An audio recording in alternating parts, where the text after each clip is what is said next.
Ladies and gentlemen, I wanted to talk about the upcoming meta. We have had a couple of games now in the plains, and I wanted to talk about like meta expectations and maybe give some insight in terms of how teams view the game. I think I'm going through this presentation, it's very important to understand that when the way the drafting works, right, at the highest level, what defines the meta are the strongest blind picks. On like the strongest blind picks possible, right? Even when you think about the flex picks that are the strongest are the ones that can be blind picked in certain positions, right? So for example, Rel was very strong for a very long time. It can be sent into support, can be sent into jungle as well. But the key thing about Rel, what made Rel so good, is that in almost every game you can send Rel jungle and support and not be hard countered. Sure, the enemy can pick Alistar, but that's still a perfectly fine proposition. Or the enemy might play Poppy and it's still a fine proposition. The meta is defined by the strongest blind picks on the patch, defined by, of course, everyone that plays, and then the answers that will do well against these champions in lane or in context to other avenues of interaction within the game, right? And this is true up until the point where the counters become stronger than the blind, and that is where things become reinvented, right? And sometimes this can be the difference of blue side being stronger or red side being stronger.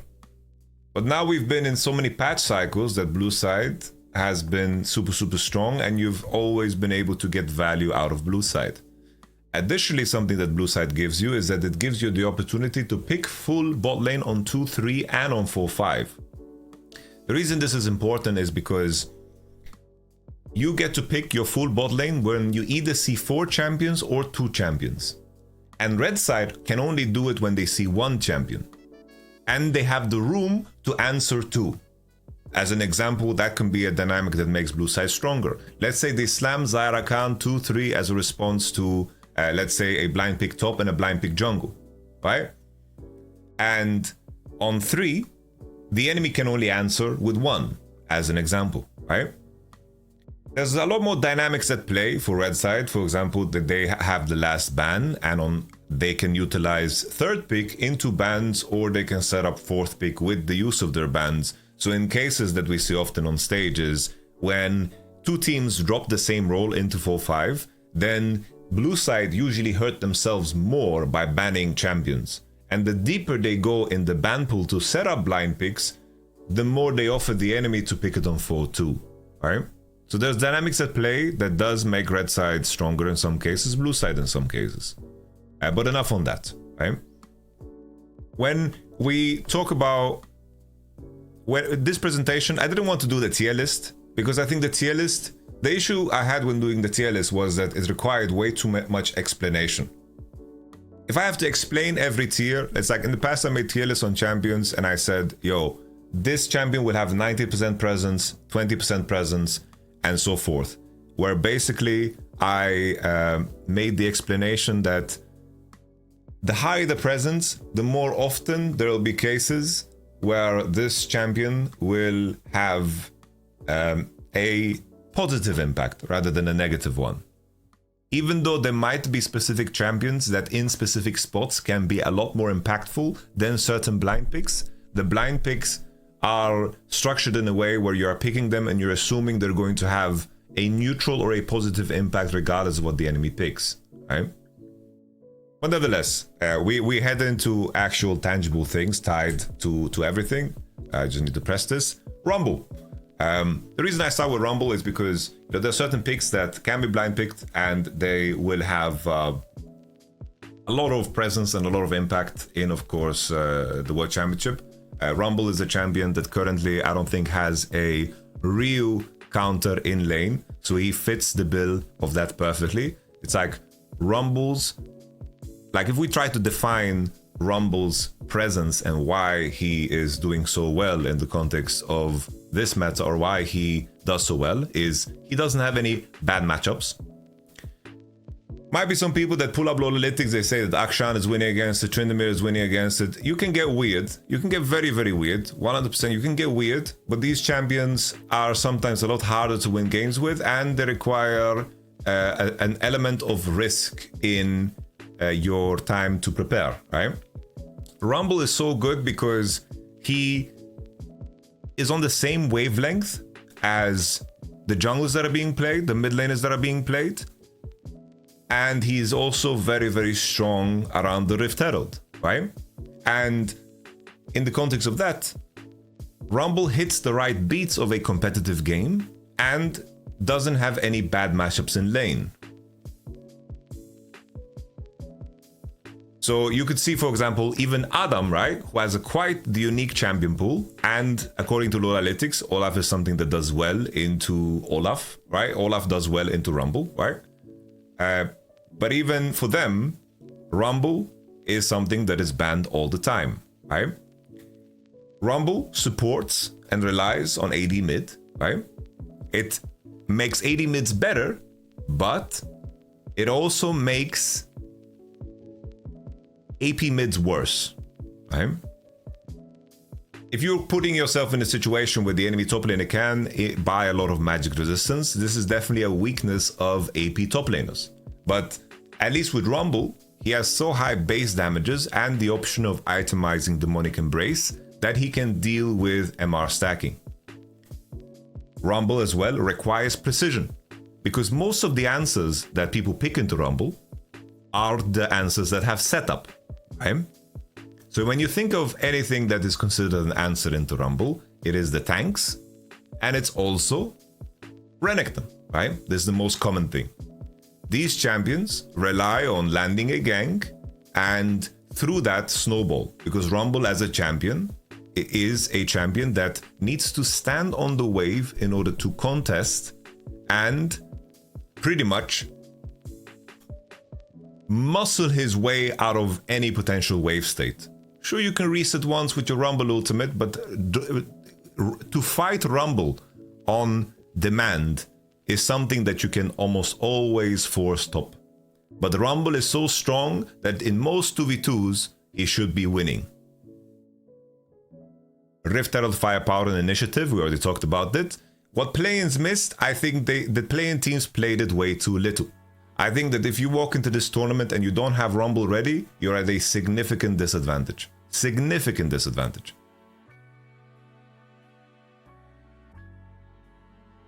The next thing, right, what I want to highlight is potential top lane extensions, right? So Rumble is good at the top, and basically how this is structured is Rumble is good. Rumble is at the top. As we go down the list, it is basically the idea of the blind picks that come after Rumble being out, as an example, and the potential answers into that champ, right?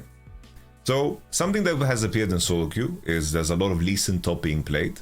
I made the argument that Lee Sin top as a champion is something that doesn't do well into the other Gore Drinker buyers, right? Doesn't do well into the Gore Drinker buyers. And I don't think Lee Sin is going to be played into K'Sante. I don't think Lee Sin is going to be played into Renekton. I don't think Lee Sin is going to be played into maybe Aatrox. Maybe Aatrox.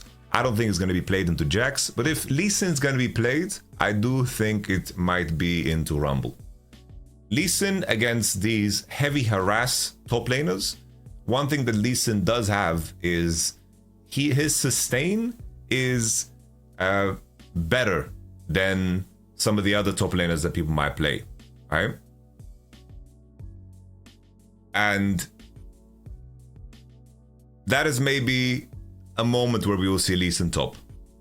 A lot of the top laners in Korean solo queue right now are playing plenty of Lee Sin, but I don't think we will see it unless Akali's in the game, Cannon's in the game, or maybe as an answer into Rumble. Jace is something we've seen into Rumble, but Jace has the level of volatility that even exceeds Rumble, because the bases that Jace has sometimes just aren't powerful enough. Something that has helped Rumble a lot is the fact that he can just slam a Giant's Belt, Sorcerer Shoes. These are items that make him very, very strong on the wave, right? he doesn't read. I do read, but you've just been harping about this Diana, and at some point I was hoping that you realize that I don't care about your Diana top idea. If we see it, great, good for you, but move on with me, yeah? K'Sante, I think, is a more durable blind pick than Renekton currently, right? I think Renekton serves a purpose, but K'Sante also serves a purpose. You have to keep in mind, K'Sante offers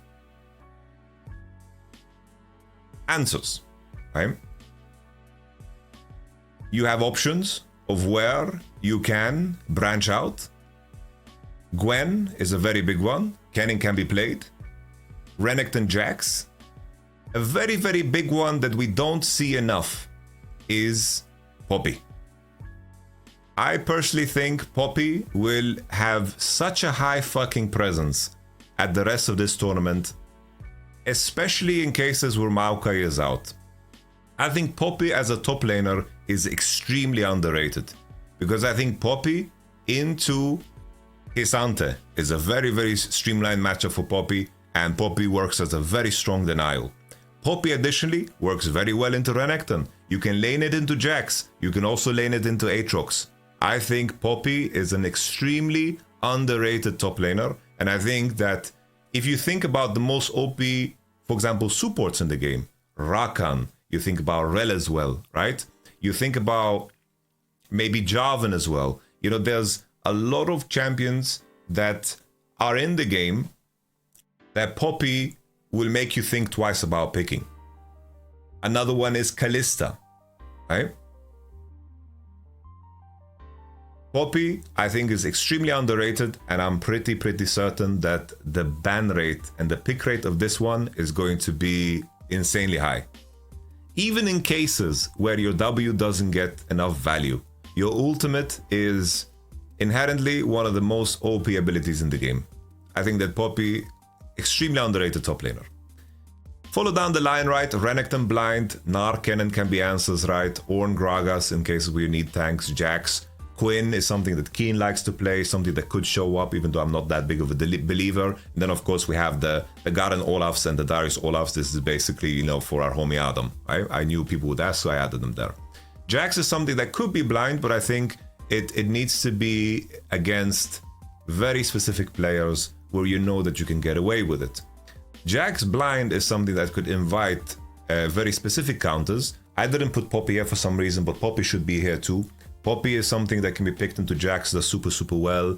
Garen is, of course, something that Adam played, but I think that Jax does have some leeway in this matchup. Just Garen, lethal ranges is something that you really need to understand in order to play the matchup. Akali Cannon is something that can be picked into Jax. Akali is something that a lot of mid laners and top laners have been playing. I think that Akali is super good. GP is something that could show up. I think Jax has some level of counterplay in the matchup, considering he has auto reset, relatively high attack speed, and also the ability to all in. Someone mentioned Casio in the chat. Sure, it's like I could go a lot deeper into this context, right? But I think that I wanted to keep it reasonable. You know, I wanted to keep it reasonable because I didn't want to like explore every single champion. More like in the context of what we might see. Swain, I don't know how well Swain would do from 1 to 5, and I wonder if Jaxius gets to the point where he actually just out DPS's Swain through the ultimate. But this is a matchup that I know less about, so this is something that I should probably ask Whippo about because he plays plenty of Swain, right? Gwen is something that could potentially be blind picked by the right player, right? Could definitely be blind picked by the right player. Not the right player rather, but against the right player. Still the Jaxes and the Renektons are quite hard. YamatoCannon, Akali is something that can also be picked here too. It's an additional layer of it.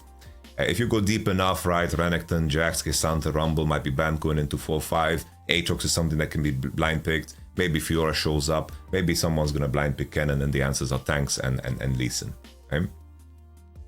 So in terms of top lane, I still think we're gonna see a lot of K'Sante, Renekton, Rumble 1, 2, 3 prio.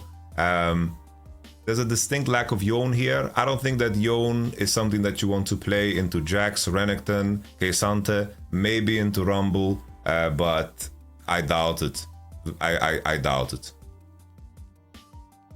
I think that Gwen against the right player can be played, because you need to be careful. There's some champions that are lurking in the position that can be picked if you go deep enough, right? Like Camille maybe is one of them, but Camille comes after a lot of champions in my mind. The Wonder just confirmed that Yone into Rumble could be something that is played, yeah. Zeus does play Yone, yeah. He definitely does play Yone. But general assessment is that we're going to see very similar blinds and very similar answers. I don't think top lane has changed too much. Rather, it's really a lot more ingrained into the same thing. And if anything, Rumble is just gotten super good, you know? I think that Rumble could be like, it could be first pick worthy, 1-2 worthy, you know? It's kind of top of thing. I'm not so sold on it, so I didn't put time and effort into thinking about it. Poppy, we already talked about it briefly. Like 50% presence, you know, it's a relatively small sample size, but there were definitely games where I thought Poppy could just break the enemy composition. I think Poppy as a flex, I think, if we think about the weaknesses of Poppy, I think Poppy is rather weak into mages and Maokai. I think this is the main thing that stands out. I think that Maokai, though, is a champion that definitely could be banned, right? I think Poppy can be played top into most common blinds, as mentioned before. Renekton, K'Sante, maybe Jax, Aatrox, minus Rumble. I don't think you want to play it into Rumble. I think that's complete suicide. It does block. Not block maybe is too harsh of a word, right? Too harsh of a word, but it's, you have to think twice about locking some of the strongest champions on the patch, right? Rakan, Rel, Jarvan I think is incredibly strong right now. Lee Sin, Bel'Veth, Kalista. Why bet into Mao? So Maokai, his dash makes him untargetable. He can dodge ultimate, and Maokai, just generally speaking, is very OP, right? So that just sucks, right?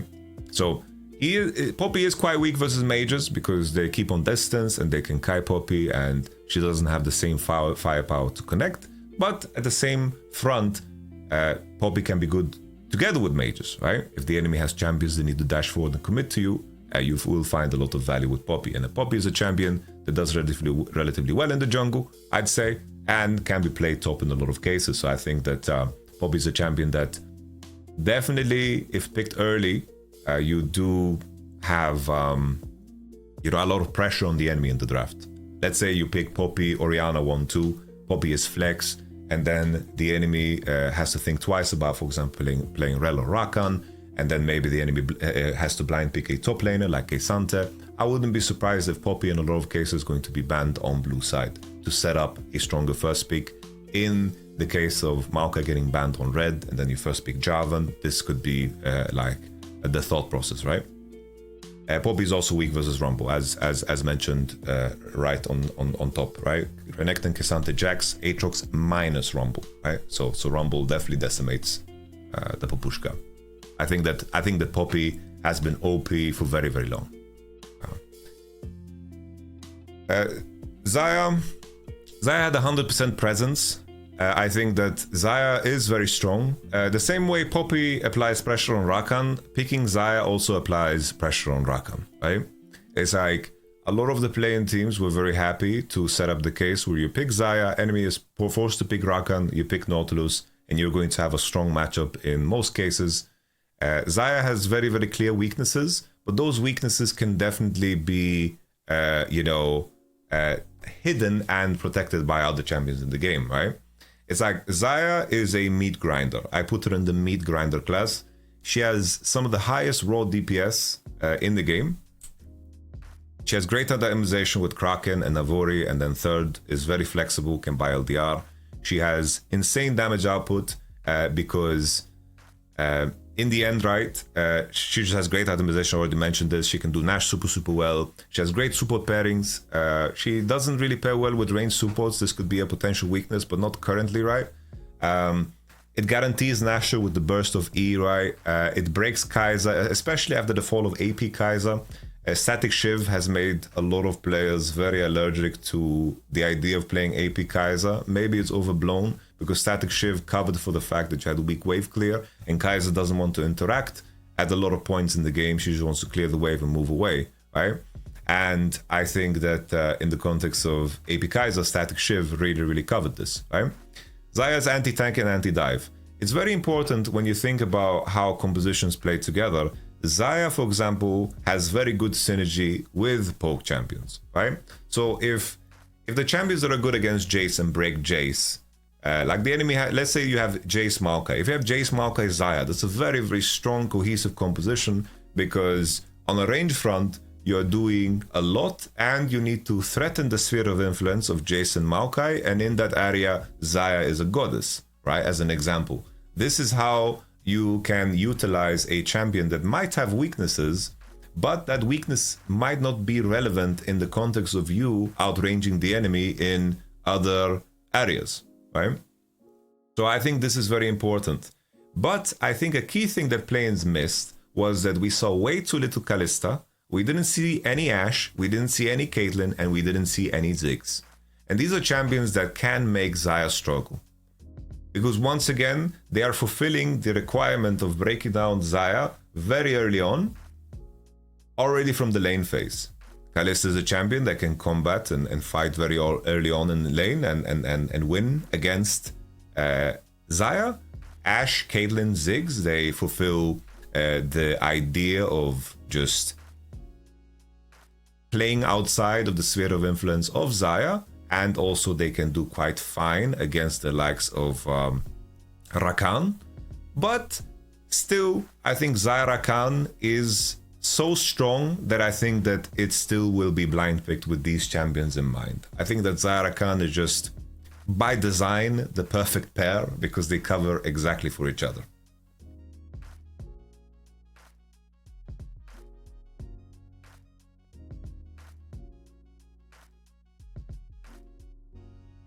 So we continue. How does this branch out for the extension of bot lane meta? So, Xayah, Kalista, Caitlyn, Ziggs, Ezreal even. I know people don't like Ezreal because of BDS, but Ezreal is still very strong. Draven is something that can be played, right? Draven is something that can be played, sure. Comes with an element of risk, and I think that Xayah does have some opportunities there to fight back against Draven because she does a lot of her damage up front, right? Caitlyn, Ziggs, Ezreal being mentioned here does provide a platform for some of the range supports.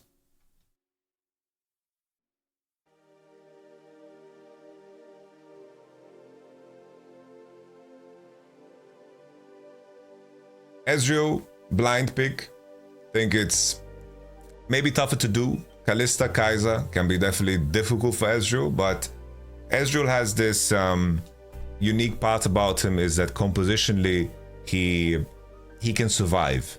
He can survive a lot of things that a lot of ADs can't. And I think sometimes you get into the realm of, is it even good to pick an AD carry, right? And I think that's where champions like Senna and Nyla can become very strong. Because Senna and Nyla are champions that you want to play when having an AD carry bot might be worse for you. There are certain compositions where it's just hard to play AD carry. And I think there's a lot of AD carries out there that are not flexible enough in terms of their approach to the game, that they put themselves in positions where they might just be, griefing themselves, right? Nyla, with some of the combos that are being played with Nyla, I don't think she fits the role of an AD carry, but she deals with the compositions that AD carries hate to play against very well. And I think that sometimes teams and players are a little bit too rigid in what the role of an AD carry is. I think Samira is quite weak. I think Zeri Lulu, I think Lulu is too weak. I think maybe we'll see play, right? BDS did play Zeri like 2 games, so it might see play, but I didn't feel like it's too worth to mention. Maybe you see as well that you don't see too much of Aphelios. I think Aphelios could be picked. We have some like really like big Aphelios and Joyous definitely can be played.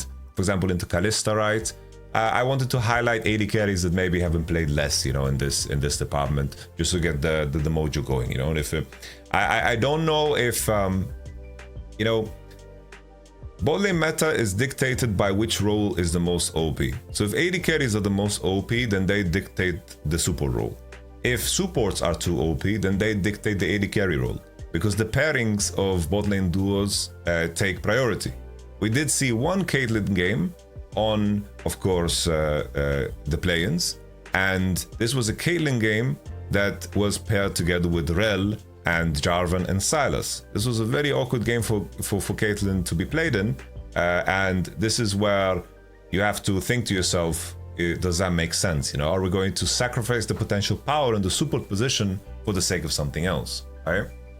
And I do think that the likes of Bard got buffed and is very, very strong. Renata has some cases where she's strong.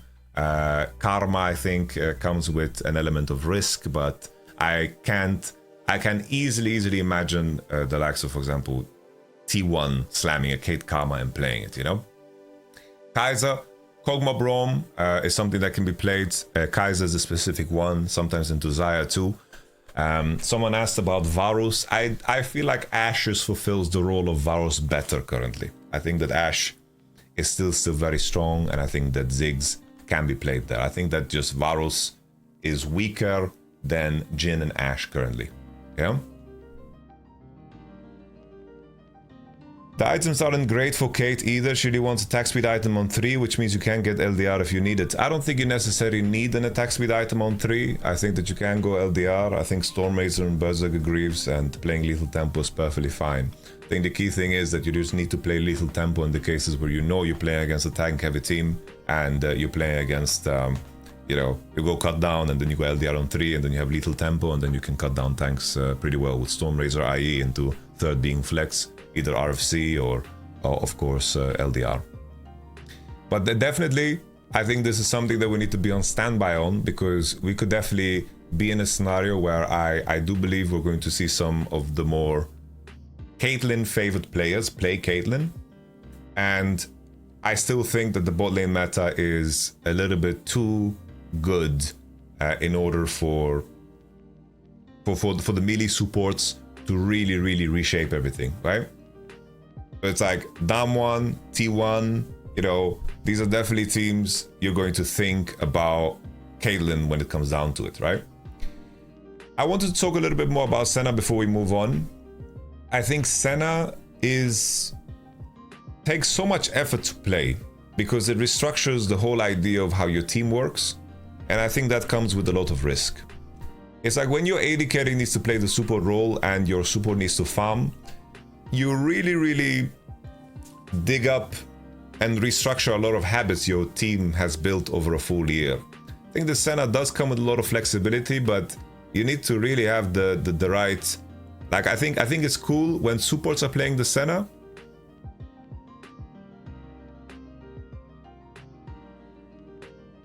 If supports are playing the Senna and the AD carry is willing to play Yasuo, Yone, K'Sante, whatever the fuck, to really break down drafts coming into 4-5, I think that's interesting, but I don't see anyone doing that. I really don't see anyone doing that. I think in a lot of cases we'll see bot lanes going 4-5, and I think that they're going to be inviting deeper scenarios.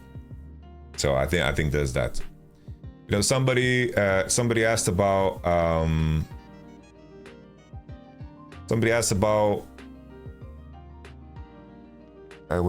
Tristana Flex. The thing is, Tristana mid has gotten worse through nerfs and also static shift changes, and I think Tristana bot was always fake.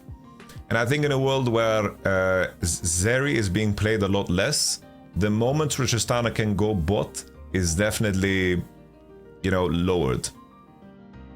What mid can Rumble FP play if Trist and Jace is pick banned? Stop spamming your video, mate. I'm gonna ban you now. We continue.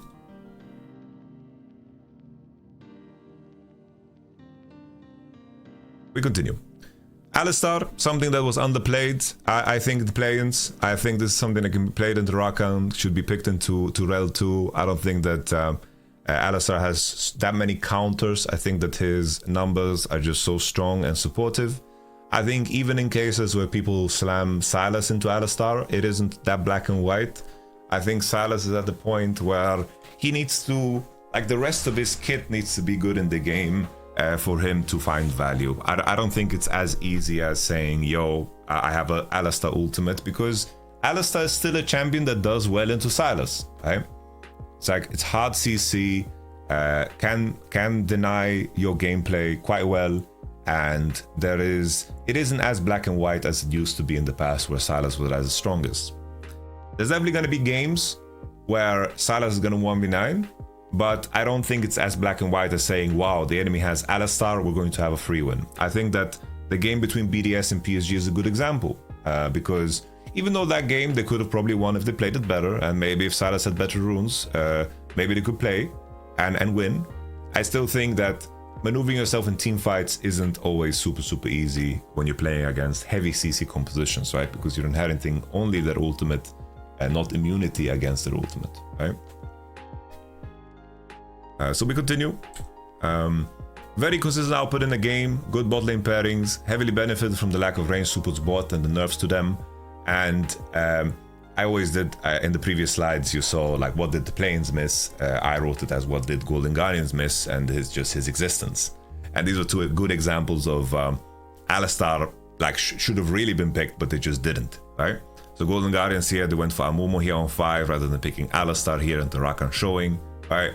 Or here they decided to pick Leona over Alistar, even though, sure, Ezreal, you know, people can say, yo, Ezreal is good entirely, you can E his combo. The thing is, I think people have gotten to the point where if you can W and force Ezreal E, that's already value, right?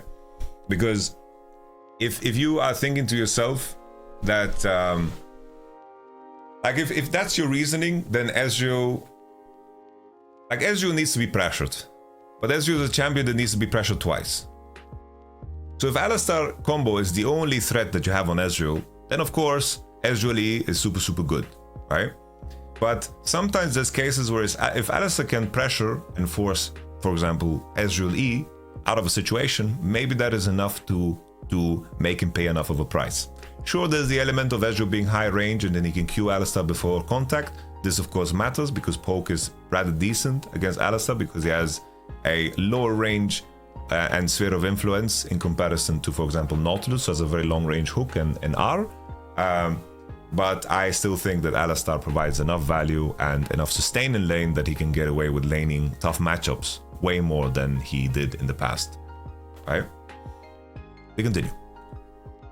Potential support extensions. I didn't do this one the same way I did the other ones because I think support, the way it works, it's a lot more rock paper scissor, and it's very reliant on what 80s are being placed. So when we think of rocks, it's like Rakan, Nautilus, Alistar, Rel. They beat scissor, which is the Bards and the Karmas and the Renatas, right? And maybe not Renata. Renata is more of a paper because she is, the champion that you pick into the all-in supports, right? So Renata being here, where I put the scissors, is just not the right thing. Mushroom is here. Mushroom is Senna and Thresh because they don't really belong here. Like they are more in terms of what the rhythm of the game is, and what Senna is being paired with is so polarizing that it really shifts their position in this exchange. But the video that I took this from had such a perfect way of framing it.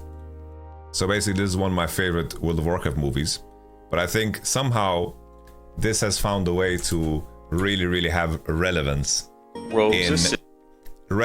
in what we're doing, right? So this is World of Warcraft. Basically, rogues are scissors, warriors are rocks. Okay, so we have our melee supports and we have the range supports, and then the paper are the counter melee supports, right? So basically, it's like warlocks are mushrooms.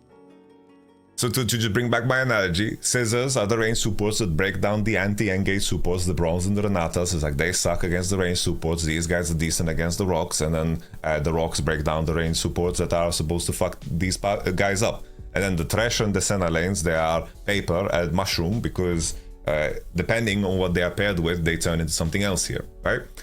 But nevertheless, we continue. The funny thing about this is his extension of this idea, right? Scissors also happen to be Rock. Until Rock hits 60, at which point Rock becomes an unstoppable killing machine, and then also beats Paper. And Wood beats Scissors, but it can't find Scissors, because Scissors are invisible. So luckily, you know, the invisibility thing only applies to Bard because they piss up from your lane and they peace out. Luckily, range supports can't be invisible. But in terms of how this analogy is, this just might be the case in terms of what the state of melee supports are. That melee supports are currently too strong, that they pretty much just beat everything two ways, right? So, Alistar into Braum, Nautilus into Renata, like probably melee supports are just that strong that it doesn't matter. And this class is just too strong, the Rock. And luckily here, most supports can't go invisible. And that's it, you know? What about mages like Lissandra? Well, Lissandra would be in the Renata Braum box, right? Lissandra would be terrible against the range supports, but it serves as a counter to Rakan, who is a support that who is a rock in the analogy. The funniest part of this, right, is that the reason Warlocks are mushrooms, and that is called balance. He didn't even talk about the mushroom. And that's the funniest part about this analogy, is because in vanilla World of Warcraft, Warlocks was a very forgotten class. So he just says Warlocks are mushrooms and never mentions them again. And it might be the case too for Senna and Thresh, that maybe these are champions that should never be played.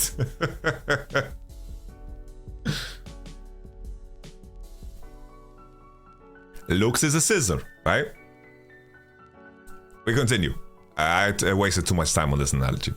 It might be the case that we just everything is just going to be about the melee supports, right? Rakan, Nautilus, Alistar, Rel. It might just be these four champs might just be played every fucking game, and then we have to see about the outliers. You know, maybe Poppy Flex will show up bot in some case because you get value. Taric is something that can be paired with Nyla or maybe Kalista, and it can be a big counter to things, right? It's like Taric can be very interesting. Renata, Braum on 5. You know, these are things that can really pop off in certain games, right? Definitely. Lissandra definitely should have been here too, but it's quite niche because it's only into Rakan, right?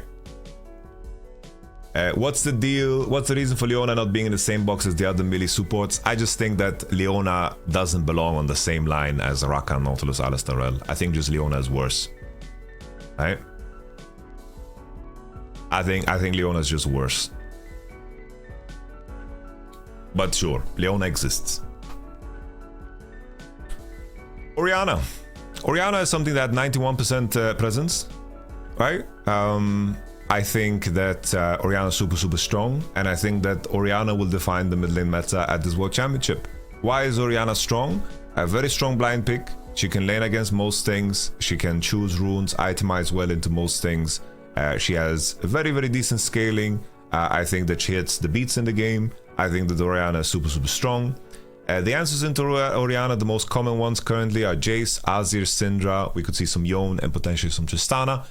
Strong 2v2 mid jungle duos can also break her if she doesn't have the space to marinate matchups. When I say marinate matchups, is basically Orianna wins these matchups by being able to poke, right? In all-in circumstances, she can lose, but if she gets to trade and poke and marinate the opposition, then definitely, you can set her up for success. This is how she wins 2v2s. She wants to have the space to trade and to poke, and then if she can't be pressured by ganks in those moments, she can marinate the matchup into a winning 2v2 position, right? So if for example, we had these worlds where Orianna, Graves, Ornn was like Exodia. Graves is not a champion that wants to gank on the lane, he wants to find initiative through securing the lane. If he can find the enemy jungle in river and push him out, then he has succeeded in helping Orianna play her lane, right? As an example. Strong 2v2 mid jungle is something that we can see, right? It's like LeBlanc might be a very weak champion, but maybe LeBlanc Lee Sin pairings could be something that breaks down the likes of Orianna. And Nico, Ahri, these are champions. Nico is a champion that lanes better than Ahri early, but Ahri has, I think, an easier time of connecting to set up her junglers due to the nature of her ultimate, right? But these are champions that need to leverage their kit in order to pair them together with junglers, right? And then as duos, they can choose their fights very effectively. They have upfront bursts and they can chain together the CC and damage to find kills. This is what makes them strong in 2v2. But if these champions are picked in isolation, LeBlanc will lose 1v1 against Orianna. But if Orianna is pressured by enemy jungle, LeBlanc will be able to marinate her and set herself up for success, right? But I have to add, LeBlanc currently is not in the strongest state. Xerath I also mentioned because I knew it would come up, but I think Xerath is just a little bit too ult-reliant for my taste, and I don't think that he can keep up with the pace of a modern game. I think that every Xerath game that I've seen in competitive, I don't see a world where Xerath actually finds enough value off of the base abilities in terms of setting up for poke. I think that LB getting buffed next patch is completely irrelevant because we're playing on the same patch. So I think Xerath is too ult-reliant, and I don't see enough Xerath actually get value after their Q and W in a game, you know? So we continue in terms of what we're going to see. As it says extension of bot lane meta, but we'll talk about mid lane, right? We'll talk about mid lane, right? So Orianna, Anime, Jace. These are the blind picks we're going to see most of the time. Orianna, Animage, Jace. So when I say Animage, it's like Azir, Syndra, right? Orianna, Azir, Syndra, Jace. In some cases, Talia with the right bands because you flexed it right. Victor can make an appearance, definitely, right? Victor is perfectly fine, strong laner, right?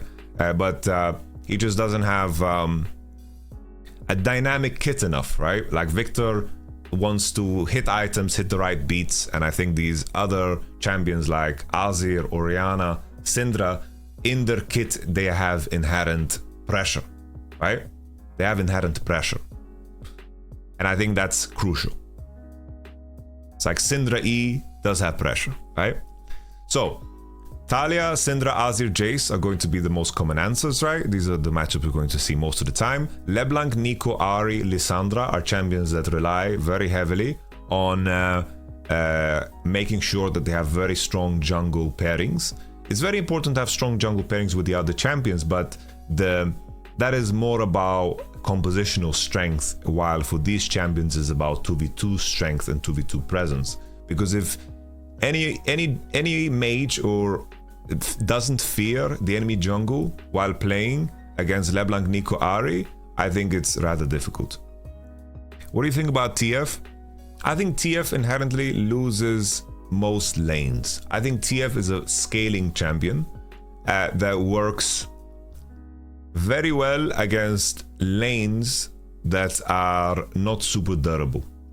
I think TF inherently should be in losing matchup most of the time in mid, and I think if TF generates gold, I think that he is super strong, but it's like TF is a win more champion in my mind.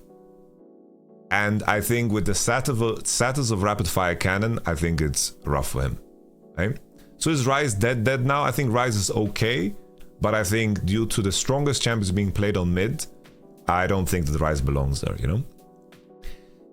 Some teams will still play Tristana. I think Tristana is still super strong on mid. I mentioned before, Static Shiv being nerfed might be an issue, but I still think Static Shiv Tristana could be fine. You had, like Perks mentioned it himself, 5 extra AD, you still clear the wave, can be decent. Yone is something that should be played too. I think Yone into Jace, Yone into any mage. We will definitely see Yone here, especially with the prevalence of Maokais and then Rumbles. I think that Yone will definitely be played into the Orianna, any mage, Jace. And there's going to be some crucial players that are going to play it, like we're going to see Showmaker play it, we're going to see Chovy play it, of course. And I think that Yone is something that, like, if you play against Yone, Maokai, Rumble, that shit is scary as fuck. Very scary. Is Renekton mid flex possible? In some cases, yes. if you get a monster match up top, I think that Doran Shield Renekton can definitely be fine on mid, right? Akali is something that a lot of mid laners have played in solo queue, but I think Akali, the lack of initiative from Akali is worrying, right? I think that if you play Akali against a team that is very, very precise, I think that you might be in trouble. I think Akali relies on imprecisions, and then when that occurs in the game, I think that Akali can take over, right? Sylas right next to Akali, because I think that she fits in the same class. It's like the mages and Jace do have initiative against Akali and Sylas. They can build 15-20 CS leads in most natural occurrences, but if they are being put in fights and the flow of the game is not respected, Battle cruiser operational. I think that Akali and Sylas are definitely champions that can be very volatile in those moments and be very explosive if they keep their health right and they lane well, right? And I think that Akali Sylas still inherently comes with an element of risk because you miss that initiative, right? And at the highest level, initiative is very important. In a lot of cases, first Drake, first Rift Herald, second Drake, you know, if Akali Sylas don't have the conditions to contest you to HP or bad bases, then they are dragging their team down. But if they can keep healthy and they hit the right beats in the game, really, really good, you know, really good. Xerath and Ziggs. Ziggs might be more in the mage class. I think Ziggs is a very underrated champion. And I wanted to add it here because APA might, of course, play Ziggs. And I think that Ziggs is a very strong champ. Maybe I would put it in the mage class rather than the artillery class here together with Xerath. But I think Ziggs is a very underrated champ. I think the same for bot. Tristana is another champion that can be blinded. The answers into Tristana, the Cassio, the Syndra is something that can occur, right? I think that Tristana, still a very strong 1-5 champion with fleet footwork on mid. The only idea there, static Shiv, and the limited amount of play we see in solo queue surrounding Tristana makes me concerned. Ahri is something that can be blind picked too. I think that when you feel like it's not a good game for you to play a mage, I think Ahri is something that could show up too. Lissandra, Cassio, Sylas are the answers, of course, into Ahri, but I think Ahri should be doing fine into Sylas, honestly. I don't mention Swain, Cassio, K'Sante, because I think these three champions, like K'Sante Flex, I don't think it's really real. I think that when you pick K'Sante, it's because you want to send it top, and I think that the answers into K'Sante don't get hard countered enough by the answers of the answers into K'Sante. So I don't think that you'll ever get enough value of sending K'Sante mid, but definitely I wouldn't be surprised if we see some kind of cases where K'Sante is being put mid, paired together with Talia jungle, or paired together with Nidalee, and K'Sante will just be a body that involves himself, similar to what Set was in the past. This could definitely happen because we do have some K'Sante players at the World Championship, but I think it's less likely now than it was in the past due to K'Sante nerfs and also the mid lane meta, right? Swain as well. I think Swain definitely can be picked in some spots where it's completely 1v9, but I think those spots are not going to happen. I just don't think so. I don't believe it.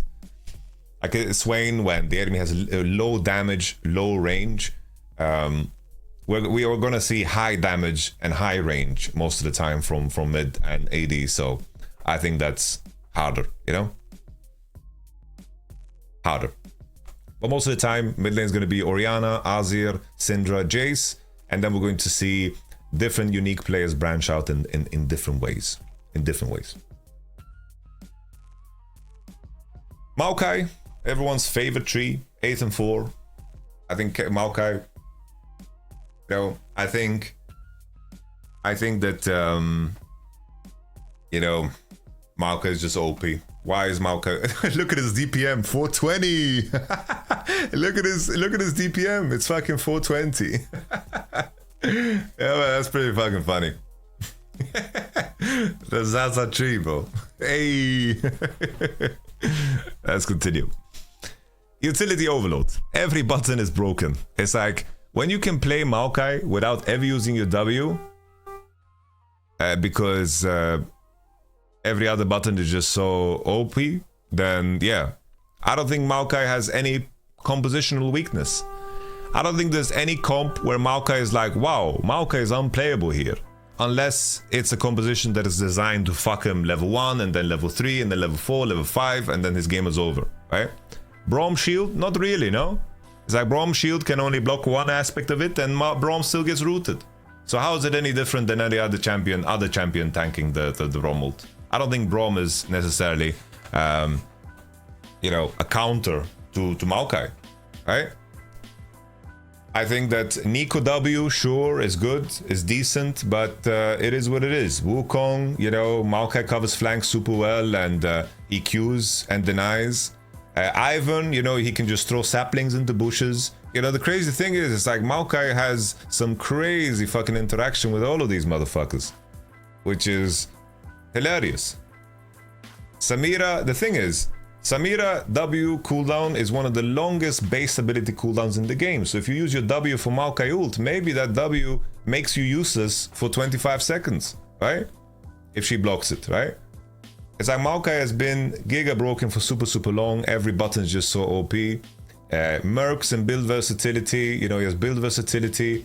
Additionally, right, as mentioned before, like Maokai together with Orianna, Azir, Jace, really fucking good combos. Really insane combos, right? Weak level 1 to 5, that's his weakness, right? Oh, yeah, well, thank you very much for the 10 gifts of subs, Busan Gum. Thank you very much. Appreciate it. Thank you very much. Appreciate you. What's up?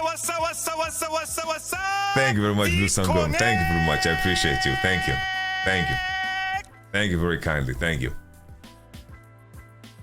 Thank you. That means a lot to me. Thank you very much. I mentioned works perfectly with mid lane meta. I think that I made an example here of something that can be good, right? A champion like Jarvan with Nico can be a threat. Like, I think that, you know, Jarvan pressuring Maokai in the jungle, Nico laning mid and having the W to deny some of the spells and having prio early. I think that Jarvan Nico could be something that is good against Maokai, right? Like, I could see a team like, for example, Damwon really devising a plan to fuck up a Maokai due to his early game weakness, right? But the utility that he provides is insane, and the key thing about how jungle works, right, is that your jungle choice, jungle role is the role that is skewed the hardest by compositions and game dynamics created through lanes, right? When you pick your jungle champ, you have to think less about your individual jungle matchup, because you can be in a position where you have the weaker individual jungler, but if your lanes play in a way where they are the ones that have initiative, it matters a lot less, right? So jungle choices will be skewed the heaviest by compositions and game dynamics created through lanes, right? So even though, let's say, Vi is really bad against Udyr, if Udyr doesn't have the right matchups to elevate this, the lane matchup is not going to, like, the jungle matchup is not going to matter, right? Because it's not an isolated jungle matchup. That's why there's some champions that are very good at fighting, but they are not picked because the fighting between them and the enemy jungle is like the final step of a process that is very important, right? I mentioned here Viego, Bel'Veth, Nidalee are cherries. The reason they are cherries is because they are the cherry on top of a cake. Like, the composition needs to be finished without the involvement of Viego, Bel'Veth, Nidalee. While Viego, Bel'Veth, Nidalee can be very strong in the individual jungle matchup, they need the right compositions around them, right? It's like Nidalee would like to have a Renekton on her team and maybe a K'Sante, and she wants to have the room to fight every enemy jungle camp and leverage the fact that she has really high pace, take her own jungle and pressure the enemy jungle. These are beats that Nidalee needs to hit. And why Nidalee doesn't get that much play in competitive play is because those beats are insanely hard to hit. It is extremely conditional, right? And then Nidalee, even in a world where Nidalee hits all of those beats, to convert a Nidalee win is very difficult unless you are like 10-0 like we see Canyon in solo queue. Bel'Veth is a champion that requires a circumstance where she wants to make sure that she secures the first herald. She needs to make sure that she's in conditions to always clear her camps. Viego, another champion that is quite strong early because he has good clear speed, but Viego doesn't provide much compositionally, right? Viego is a closer. He is the cherry on top of a cake. The cake needs to be built before he's picked. The composition needs to be complete before Viego gets locked in most cases, because Viego compositionally only adds early game threat, and then in terms of how hard he can posture, when you're having a composition that lacks, you're going to be really, really useless, right? Compositionally, a Jarvan adds a lot more than Viego. Viego is something that requires the composition to be finished already, right? So people are asking about Graves. Graves would also be in this department, right? Graves is a champion. I think that his initial clear isn't fast enough for me ever to justify Graves. I think that Graves is another one of those champions that when he has gold, I don't think that Graves being ahead is decisive enough. Graves being played against the current jungle meta is inherently, mid lane meta and AD carry meta, very hard to pressure. I think maybe like Graves together with some of the mages could be fine, but I don't think it's exciting enough. So if we start at the top, Maokai.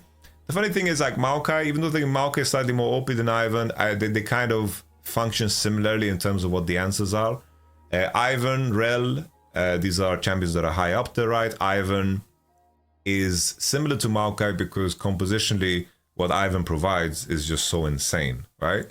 It very much so skews how powerful your composition is when it's grouping around fucking objectives, right? It's like their abilities are very, very game breaking, Maokai and Ivan. And the way you move your answers against them are rather similar, right? Talia, the scaling option, gets to farm her camps for free and she scales, and together with her composition can do super well. Nidalee I talked about already. Jarvan is a strong option into Maokai and Ivan because his level 3 is super strong, level 2 is very strong. He can start a very active game before Maokai and Ivan reach those points, right? Bel'Veth we talked about, Lee Sin partially, right? Trundle is something that G2 liked, but I don't believe in Trundle that much. Sejuani is probably one of the biggest baits. I think that Sejuani provides a lot of teams and junglers with a lot of comfort because Sejuani is so strong level 3, but I think that Sejuani's scaling is rather poor. I think that Sejuani offers an idea in the game, and I think that is very comfortable for people. Is Lilia completely out of the meta? Maybe not. Maybe we see some Road of Ages Lilia. Maybe that's a thing, right? Maybe that's a thing. Poppy jungle is something that can be played. Poppy struggles the most against most AP junglers. The AP junglers are horror for Poppy. Talia, Karthus, Nidalee, Maokai. The key thing here though is Poppy's a flex, right? So Poppy can be picked in top in a lot of cases, can be sent jungle in a lot of cases. So you just need to be dynamic about this, right?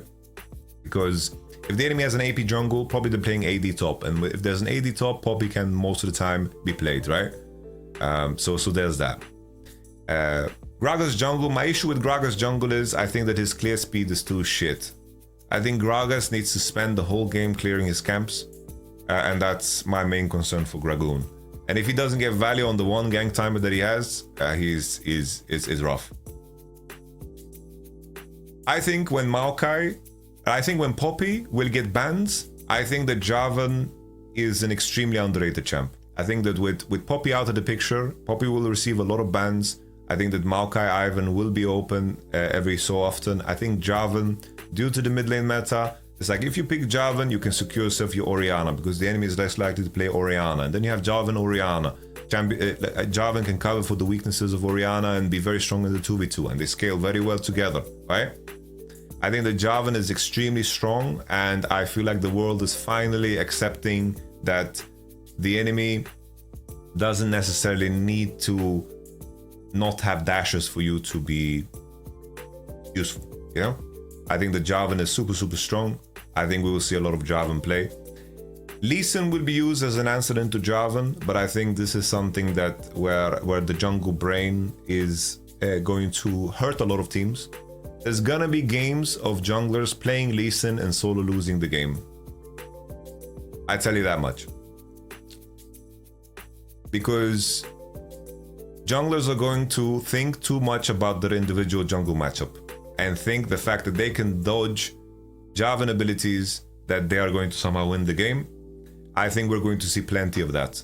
There's going to be games where Lee Sin is super strong. I think Lee Sin 2v2 mid is one of the strongest in the game. And if Lee Sin, more so than ever right now, I think the strength of Lee Sin is that there are some cases where you can send it into solo lanes.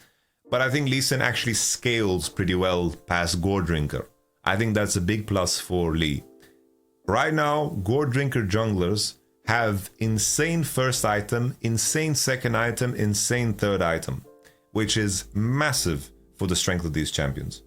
And maybe there's a world where we will see like even Zinza pop up just because he can buy these items. So maybe it will go so far that these items skew what is going to be done.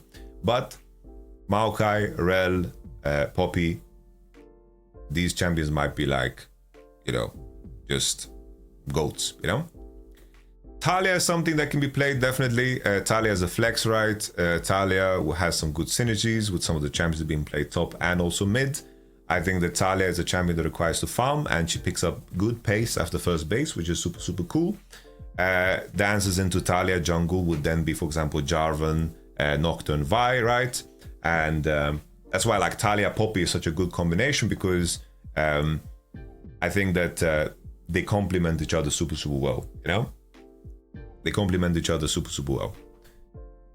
But usually, you know, Nocturne is another champion that I have been very negative towards, but in the current context of things, Stridebreaker is a very powerful item, and I think that helps, you know, I think that definitely helps. And I think Vi as well with her itemization, we see this Divine Sundra version of Vi. Vi is something that definitely has an impact too. I know maybe it isn't the right moment, and yet you ask. So we continue. Viego Bilvet and Nidalee Cherries, we already talked about it. I think most of the things that we're going to see is we're going to see Maokai, Ivern, and variants of Poppy Rel. These four are going to be at the top. Javan is going to find appearances with the right bans. Lee Sin as an answer into Javan, and also to set up strong 2v2s. I think that is going to be the core of junglers that we see at this tournament. The way things can branch out after that, you have the Nocturnes, you have the Vi. Vi is something that is very strong into very specific champs, so it's definitely something that can show up.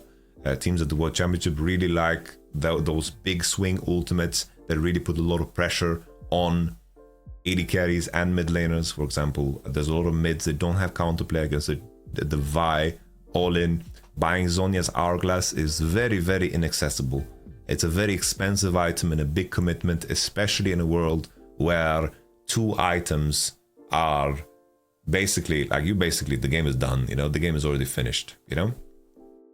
There might be situations where picking jungle later in the game can be good, because currently if Maokai is out, for example, Poppy is out as an example, you can actually find value by picking jungle later.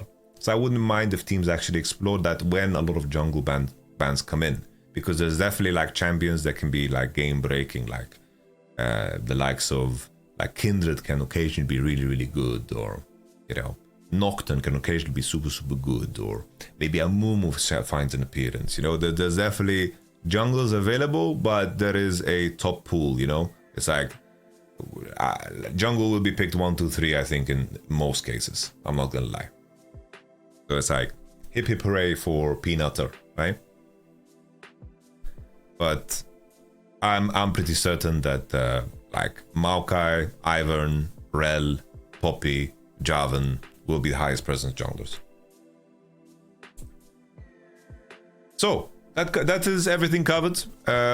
I don't know what this last slide was. I think the Lee Sin Akali, it's like Lee Sin top we already talked about. I think it might be bait in a lot of cases, maybe into Cannon and Rumble is what I've heard from my boy Wunder. He helped me out with some of this. I asked him some questions about Lee specifically, because this is something that I know less. I think Poppy, Talia, Ivan, I think the play rate is going to increase, because I think we'll see a lot more players willing and capable of playing Talia jungle, which I think is crucial for Talia to be able to be picked.